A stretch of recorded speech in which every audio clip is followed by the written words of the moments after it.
이 시간 함께 나누실 하나님의 말씀은 시편 65편 1절에서부터 13절까지 말씀입니다. 구약성경 847페이지에 있는 시편 65편 1절에서부터 13절까지 말씀을 다 함께 봉독하시겠습니다. 하나님이여, 찬송이 시온에서 주를 기다리오며 사람이 서원을 주께 이행하리이다. 기도를 들으시는 주여, 모든 육체가 주께 나아오리이다. 죄악이 나를 이겼사오니 우리의 허물을 주께서 사하시리이다.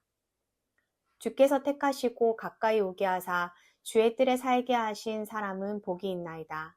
우리가 주의 집, 곧 주의 성전의 아름다움으로 만족하리이다. 우리 구원의 하나님이시여, 땅의 모든 끝과 먼 바다에 있는 자가 의지할 주께서 의를 따라 어미하신 일로 우리에게 응답하시리이다. 주는 주의 힘으로 산을 세우시며 권능으로 띠를 띠시며 바다의 설렘과 물결의 흔들림과 만민의 소유까지 진정하시나이다. 땅끝에 사는 자가 주의 징조를 두려워하나이다. 주께서 아침 되는 것과 저녁 되는 것을 즐거워하게 하시며 땅을 돌보사 물을 내어 심히 윤택하게 하시며 하나님의 강에 물이 가득하게 하시고 이같이 땅을 예비하신 후에 그들에게 곡식을 주시나이다. 주께서 밭고랑에 물을 넉넉히 대사 그 이랑을 평평하게 하시며 또 담비로 부드럽게 하시고 그 싹에 복을 주시나이다. 주의 은택으로 하늘을 관 씌우시니 주의 길에는 기름방울이 떨어지며 들의 초장에도 떨어지니 작은 산들이 기쁨으로 띠를 띠었나이다. 초장은 양떼로 옷 입었고 골짜기는 곡식으로 덮였음에 그들이 다 즐거이 외치고 또 노래하나이다. 아멘.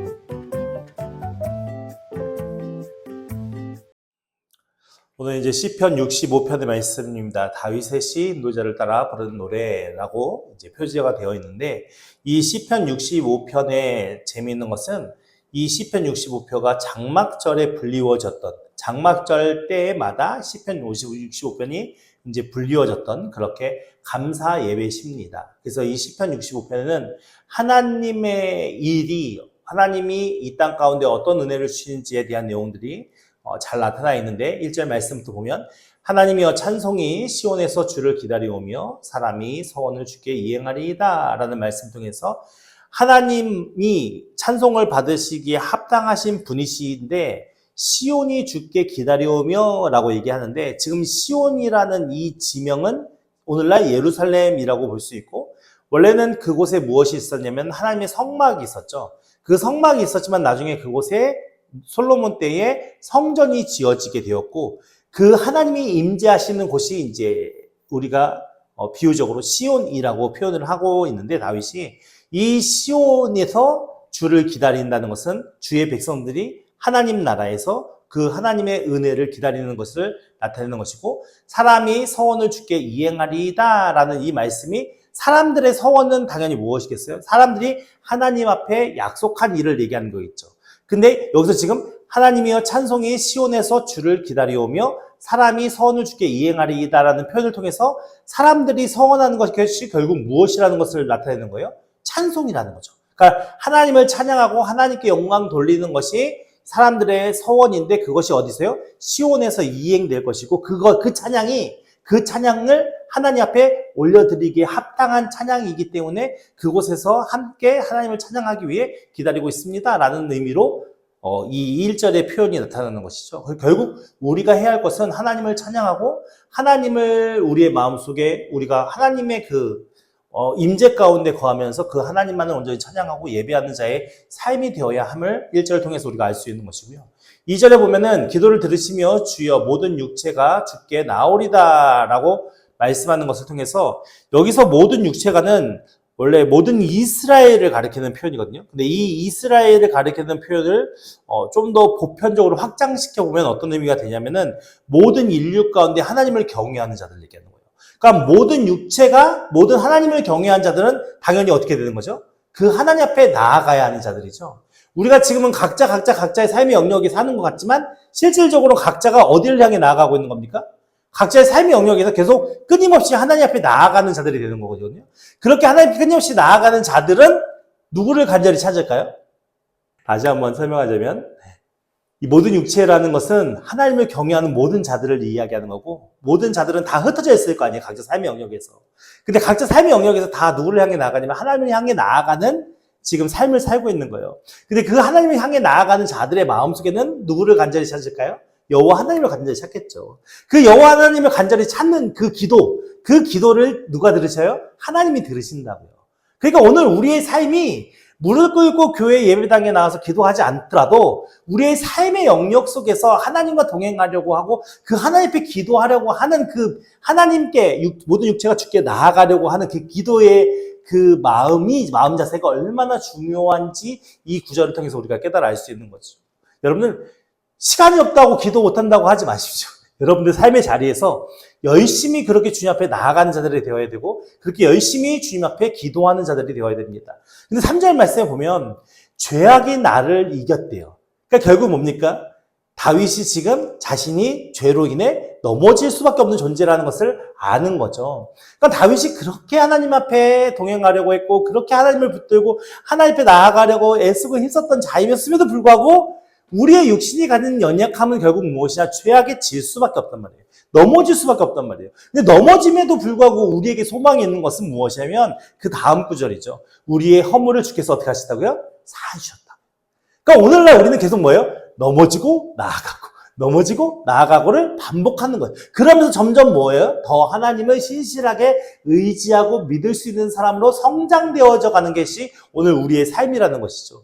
그런 삶으로 하나님께서 어떻게 하시는 거예요? 우리를 버려두지 아니하시고 끊임없이 우리의 삶에 간섭하시고 개입하셔서 우리를 이끄시는 하나님이다라고 지금 다윗은 고백하고 있는 거예요. 그러니까 그 다윗의 삶에 가장 중요한 관심사는 1절에 나오는 것처럼 주를 찬양하고 예배하는 것이고 2절에 나오는 것처럼 간절히 주께 기도하는 것이고 3절에 나오는 것처럼 자기가 죄악에 넘어져 쓰러질지라도 그렇게 일으켜 세워주시고 우리의 모든 허물을 사해주시는 하나님이 계시는 것을 믿는 믿음으로 오늘도 자신의 삶을 주와 함께하기 위해서 나아가는 자로서 살아가고 있다라고 고백하는 거죠.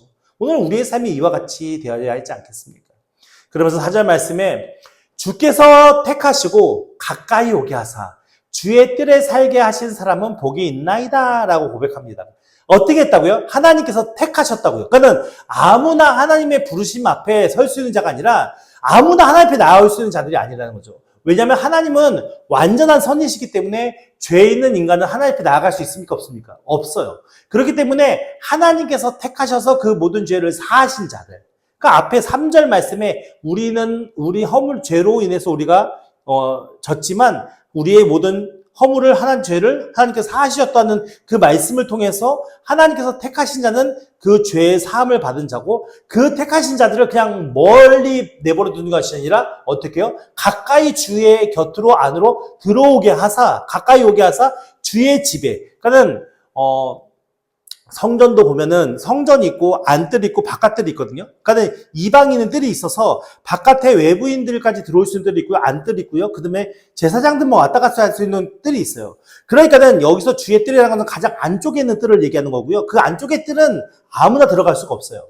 그 하나님 앞에 지명된 사람들밖에 못 가는 거예요. 그러니까는 주의 뜰게 살게 하시는 사람은 복이 있나이다라는 의미 속에서는 결국 뭐예요? 하나님께서는 하나님이 택하고 하나님이 사랑하시는 자들을 그냥 먼 발치에서 하나님을 바라보게 하는 것이 아니라 점점점 가까이 하나님 앞에 다가오게 하시고 그 다가오게 하셔서 결국 하나님 앞에서 주와 함께 모든 것을 할 수 있게끔 하시는 분이 하나님이시라는 것을 지금 고백하는 거예요. 그래서 그 뜰에 살게 하신 사람은 어떤 자라고요? 복이 있는 자죠. 왜냐면 세상의 것은 썩어지고 없어질 것이고 아무리 많은 걸 소유한다 해도 한정적인 거잖아요. 우리의 인생은 유한한 인생이고. 근데 하나님의 뜰에 살게 하신 이의 복은 어떤 복이에요? 영원한 복이에요. 그러니까는 그 복과 우리가 세상에 누리는 복에 대한 비교는 있을 수가 없는 것이죠. 그러면서 우리가 주의 집, 주의 성전의 아름다움으로 만족하리이다 라고 얘기하는데 여기서 이 아름다움이라는 것이 단순히 외향적인 그런 아름다움을 얘기하는 것이 아니라 하나님이 주시는 은총과 선하심 그리고 그로 말미암아 누리는 행복과 만족을 표현하는 것이거든요. 그러니까는 내가 하나님의 전에 있어서 그 하나님께서 주시는 은총과 선하심과 그것을 누리면서 사는 행복과 만족이 그 어떤 것과 비교할 수 없는 선하시고 만족스러운 그런 행복이 있는 아름다움이 있는 것이라는 거죠. 그러니까 여러분은 그거 누리고 있습니까, 우리가? 이것이 오늘 다윗이 누리고 있는 기쁨의 가장 핵심인 거예요. 근데 우리는 왜 못 누리고 있죠? 안 가니까 못 누리는 거예요. 결론은 안 가니까 못 누리는 거예요. 이해가 되십니까? 그러니까 다윗같이 그렇게 간절하게 하나님을 찾고 하나님을 만나고 그 하나님의 사랑과 은혜와 그것을 은총을 누리고자 하는 간절함이 있는 사람에게는 이것이 누려지겠죠. 이와 같은 고백들이. 오늘 우리가 도전받아야 할 것은 무엇입니까? 우리는 얼마나 하나님을 간절히 바라고 우리가 얼마나 하나님을 간절히 원하고 있습니까? 이것이 우리에게 중요한 거죠. 오늘 다윗과 같은 이 다윗이 고백한 이 고백이 오늘 저와 여러분들의 고백이 되길 예수님으로 축원드립니다.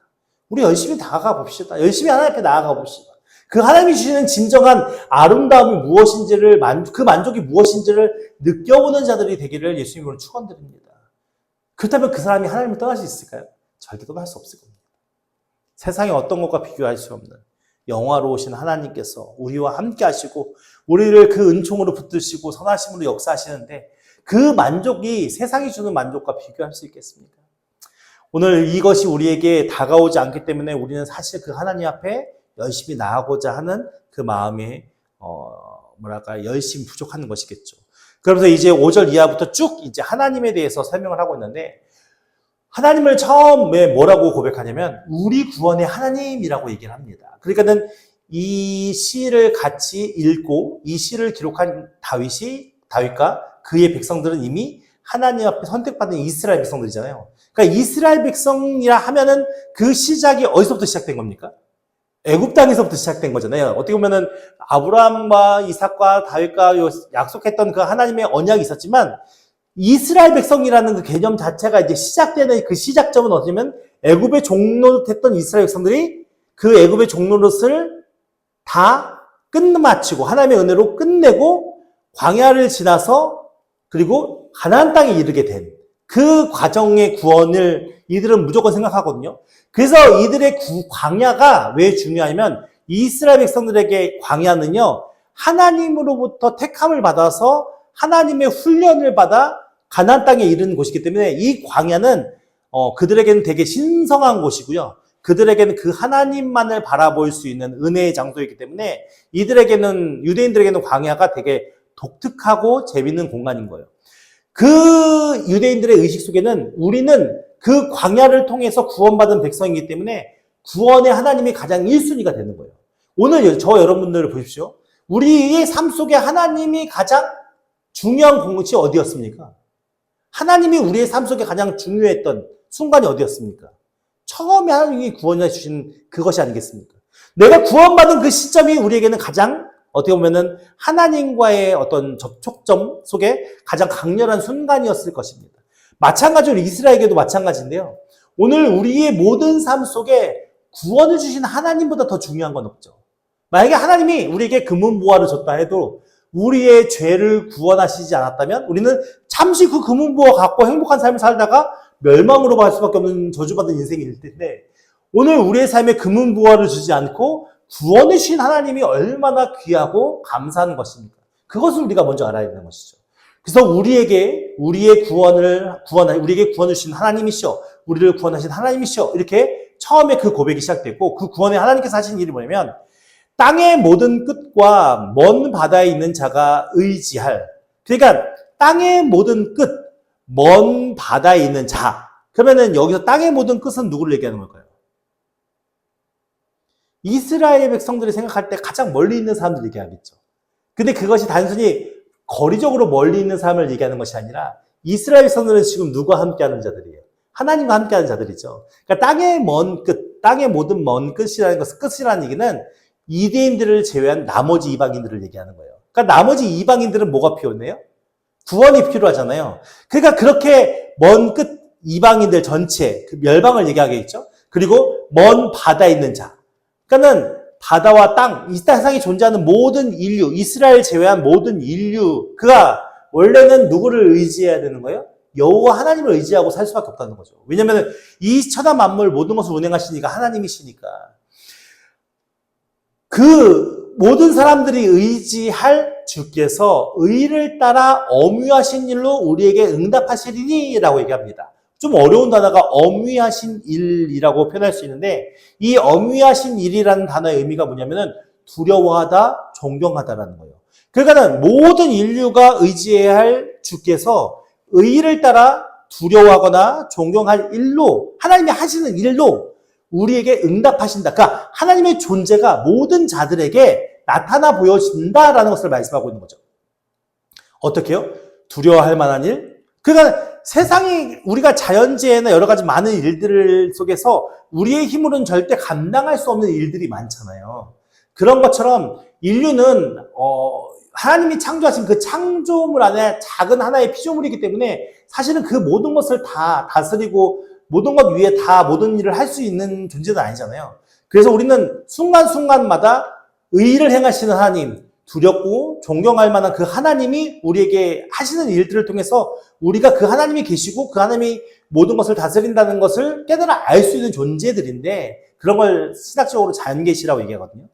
그래서 우리가 그 하나님을 의지하고 그 하나님을 바라보고 그 하나님 앞에 서 있어야 하는 존재라는 거죠. 그러니까 유대인이든 이방인이든. 근데 그 하나님께서는요, 주는 주의 힘으로 산을 세우시고요, 권능을 따라 띠를 띄우시고요, 바다의 설렘은 뭐겠습니까?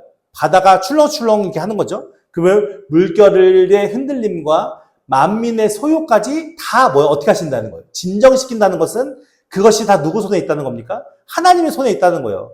그러니까 지금 6절, 7절에서 고백하는 다윗은 무엇이냐면 산도 하나님의 것이고 그 모든 구름과 하늘도 하나님의 것이고 바다의 물결에 그리고 모든 인류 만민들의 그 소요까지 다 진정시키는 것이 하나님께서 모든 것을 하시는 것이다 라고 고백하는 거예요. 그래서 8절 말씀에 보면 땅끝에 사는 자가 주의 징조를 두려워하나이다 라고 얘기했죠. 그러니까 하나님께서 때로는 천둥을 치시고 때로는 지진을 일으키시고 때로는 홍수를 일으키시고 그런 것을 통해서 이방인들은 두려워한다는 거예요. 주께서 아침 되는 것과 저녁 되는 것을 즐거워하게 하사 하나님께서는요, 이 천지만물이 하나님의 뜻대로 돌아가게 하시는 것을 어떻게 하신다고요? 기뻐하고 즐거워하신다고 표현하고 있어요. 그러면서 9절 말씀에 보면은 땅을 돌보사 물을 대어 심히 윤택하게 하시며 사람이 물이 없이 살 수 있습니까? 어떤 자연만물도 물이 없이는 살 수 없습니다. 지구가 생명이 존재할 수 있는 이유는 무엇이죠? 물 때문이에요. 어떤 행성이든 지금 물이 없어서 생물들이 존재하지 못하는 것이지 물이 있으면 생물이 존재할 수 있어요. 그런 것처럼 땅을 돌보사 하나님께서 물을 주시고 그 물로 인하여 윤택하게 하시고 하나님이 강의 물을 가득하게 하시고 강의 물이 가득하니까 강을 통해서 인류가 살 수 있는 거죠. 바닷물은 인류가 마음대로 먹고 살 수 있나요? 그렇지 못하죠. 그래서 사막 같은 레바논이나 사우디나 이런 데는 바닷물을 담수화해가지고 물을 먹고 살 수 있는 것을 그런 장비들이 필요하거든요. 오늘 우리나라는 얼마나 복됩니까? 아무 데서나 물을 먹어도 이상하잖아요. 외국인들이 우리나라 와서 제일 놀라는 것은 무엇이냐면 수돗물을 먹어도 배탈 나지 않는 나라가 우리나라라고 하더라고요. 그러니까 외국인들은 자신네들의 수돗물도 쉽게 먹을 수가 없고 끓여 먹거나 해야 되는 상황이고 어느 식당에 가든 물을 공짜로 주는 나라. 이렇게 물이 풍족한 나라가 한국이라 우리는 살고 있는 우리 땅인 거죠. 그런 것처럼 사람에게는 물이 매우 중요해요. 근데 하나님께서 강에 물을 가득하게 하시니 그 물의 강을 통하여서 사람이 그 물을 마시기도 하고 그 강물을 따라서 농작물을 재배할 수도 있는 것이고 그러니까는 목축의 동물들도 물을 먹을 수 있는 것이고 그러니까 물이 가득하다는 것은 결국 풍요로움을 나타내는 것이거든요. 이같이 땅을 예비하신 후 그들에게 곡식을 주시나이다. 그러니까 사람이 살 수 있는, 사람이 일해서 경작을 해서 얻을 수 있는 모든 것들이 다 준비되어 있는 상태에서 그들에게 곡식의 은혜까지 주시는 거죠. 그러면서 10절 말씀에 주께서 밭고랑의 물을 넉넉하게 하사 밭고랑의 물이 넉넉해야 식물들이 잘 재배될 수 있겠죠. 곡식들이 잘 열매 맺을 수 있겠죠. 이 이랑을 평평하게 하시며 또 단비로 부드럽게 하시고 그 싹에 복을 주시나이다. 이런 땅이 100배의 소출을 낼 수 있는 땅이 되는 거죠. 그렇게 풍요로운 땅이 될 수 있는 것이죠. 그 모든 것이 누구에게로 나온다고요?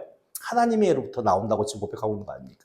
그러면서 11절 말씀에 주의 은택으로 한 해를 관시우시니 라는 말씀이 나오는데 여기서 관시우시니 라는 말씀은 둘러싸다 라는 의미예요. 둘러싸다. 그러니까는 이것을 다시 번역하면 이 본문을 다시 번역하면 하나님은 하나님의 은총의 해를 둘러싸셨습니다. 그는 은총이 한순간에 딱 떨어지고 끝이 아니라 그 은총으로 한 해를 다 둘러쌌다라는 의미가 담기거든요. 그래서 주의 은택으로 한 해를 다 그게 둘러쌌으니까 한 해 동안 어떻게 되는 거예요? 네, 계속 하나님의 은총의 풍요로움이 우리에게 주어지는 것이고, 주의 길에는 어떻게 해요? 기름방울이 떨어져요. 기름방울. 기름하면 성경이 풍요로움을 얘기하지만 하나님이 가시는 그 길에는 기름방울이 떨어져서 그 기름방울이 어디 떨어지면 들의 초장에도 떨어지고요. 작은 산들이 기쁨으로 띠를 띠나이다 라고 얘기하세요. 그러니까는 들의 초장에 기름방울이 떨어지는 게 결국 무엇이 떨어지는 것 같습니까? 여러분들 상상을 해보세요. 들이 있는데 들에 떨어져요. 방울이 떨어지고 있어요. 뭐가 보이고 계시네요? 네, 빗방울이 떨어지는 느낌이죠. 그러니까 그렇게 빗방울이 떨어지니까 산에 기쁨의 띠가 띄었다는 얘기는 뭐가 띄었다는 얘기예요? 구름이 꼈다는 거잖아요. 그냥 딱 생각해보세요. 넓은 푸른 초장에 보슬보슬 비가 내린 후에 산에 구름이 이게 띠띄우고 맑은 햇살이 딱 비치는 그런 들녘이나 그런 걸 생각해보세요. 그것이 우리에게 어떤 의미로 다가오고 있습니까? 정말 평화롭고 풍요로운 하나님의 은혜다라는 느낌이 들잖아요. 그러니까는 그런 것을 연상하면서 지금 하나님을 찬양하는 시인 거죠. 그러니까 그러면서 13절 말씀에 초장은 양떼로 옷 입었다는 얘기는 그 초장이 양떼로 옷 입었다는 얘기는 양이 많다라는 얘기입니까? 적다라는 얘기입니까? 초장이 양의 옷을 입었으니까 그만큼 양이 많다라는 얘기죠. 많다라는 얘기죠. 그리고 골짜기는 곡식으로 덮였어요. 골짜기에 곡식으로 다 쌓여있고 그들이 다 즐거이 외치고 또 노래하나이다. 그 풍요로움 속에 기쁨 가운데 거하는 자들이 어떻다고요? 다 즐겁게 노래하며 외친다는 거예요. 이것이 지금 몇 절에 나오는 말씀을 지금 설명한 겁니까? 우리 앞에 보면 어디까지 갔을까요?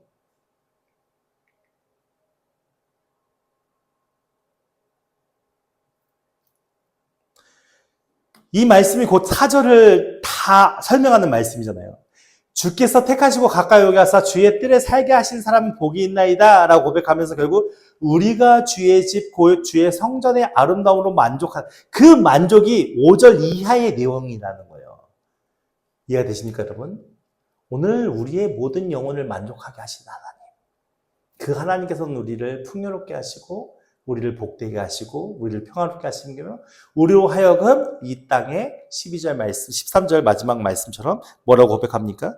초장은 양떼로 입고 골짜기는 곡식을 덮었음에 그들이 다 즐거이 외치고 또 노래하리다.